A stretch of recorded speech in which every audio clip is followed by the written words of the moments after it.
I'll be demonstrating a low bar back squat. First, a few simple things to keep in mind. One, there's going to be a huge weight on your back. It's going to be more than your body weight, and this is the most important thing. So you have to accommodate this weight, not what feels natural to your body.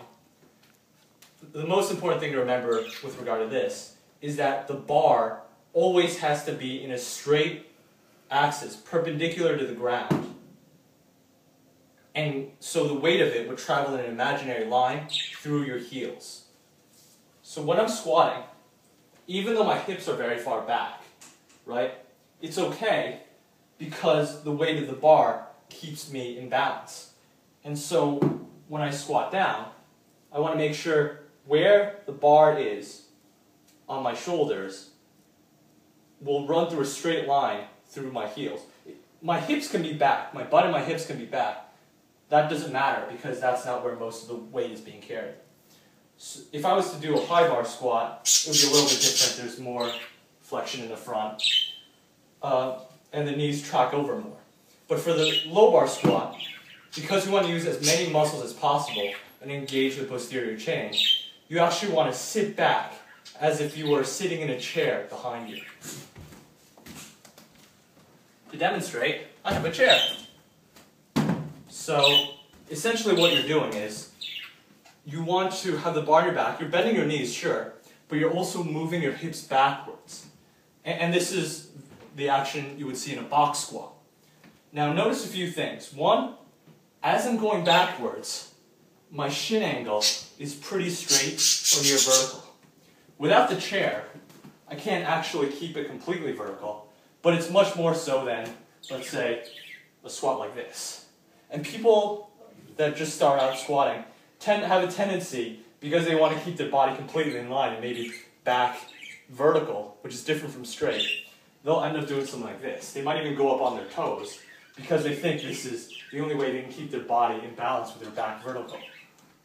This is not ideal, especially for a low bar back squat. So how you want to do it is, once you have the bar in position, you have to practice being able to sit back. I would advise starting with box squats just so you get your confidence up. And notice that, very importantly, even though my body leans forward during the motion, my back is straight. It's different from vertical because it's not perpendicular to the ground. But it's straight in that, if I demonstrate like this, throughout the movement, notice the shin angle, notice my back, completely straight as this dowel rod is, which I can guarantee you is pretty darn straight, right? Throughout the whole movement, by keeping it straight, I make sure I don't injure my back, and that's what's called neutral spine.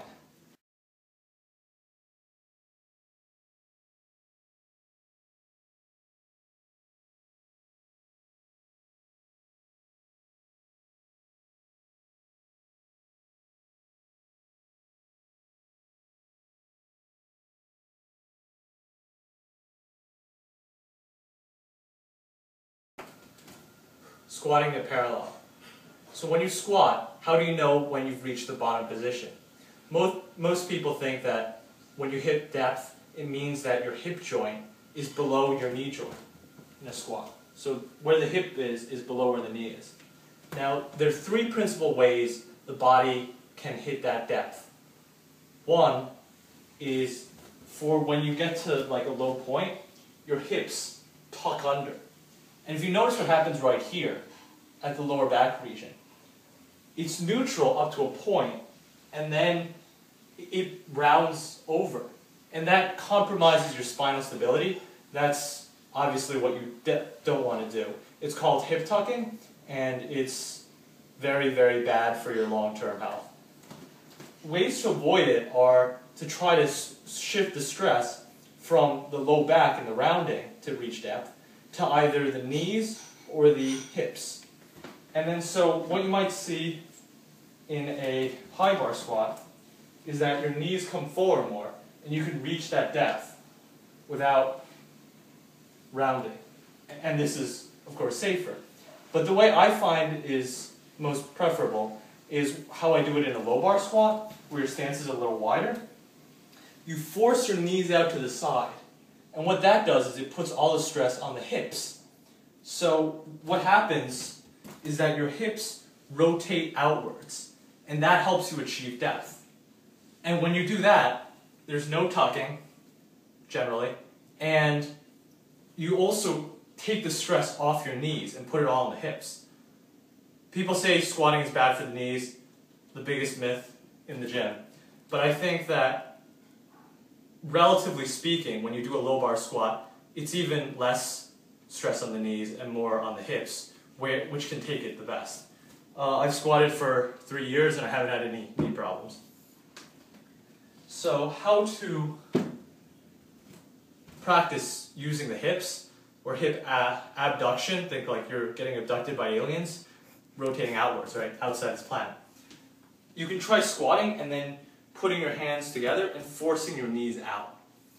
And then you'll feel stress right here, and that's where you should. When you're in the bottom position, there should be a lot of tightness, sort of in like the groin region, where the femur connects to the hip. Practice this, and then once you get more flexibility there, you can squat there lower. Now, people also say that the cause of the tucking is because of hamstring tightness. I'm sure that's true, but I found this an easier fix for me personally than to completely like make my hamstrings like rubber and just stretch as much as they need to.